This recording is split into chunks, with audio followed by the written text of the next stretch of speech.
We should be playing video games. All right, so it's day 2. Day one last night.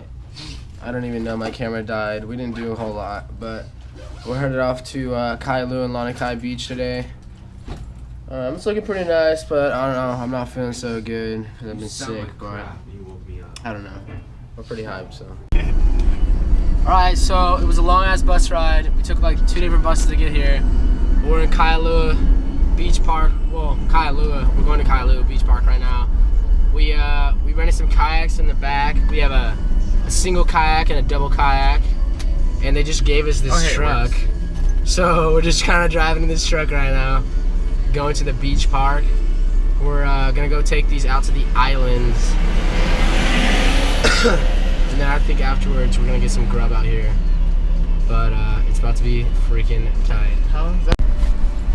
So John's actually our professional chauffeur driver right now. I'm a better driver than both of them. Me and Ton figured John has a little more driving experience and he's a little bit of a better driver than us, so he's driving us right now. Ton actually rented a, what did you get? Dry bag. We got a dry bag for his stuff, so we can keep our valuable stuff, like our cell phones. How much was that, Tom? $2. Alright, I'll give you $1 this time. Putting my stuff in. I don't need a dry bag though, because luckily I have a life-proof case on my phone, and then this Okay, but this camera is waterproof, so yeah, put my phone in there. and I still feel like ass, but we'll see you guys out there.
So heavy, the wheel breaks the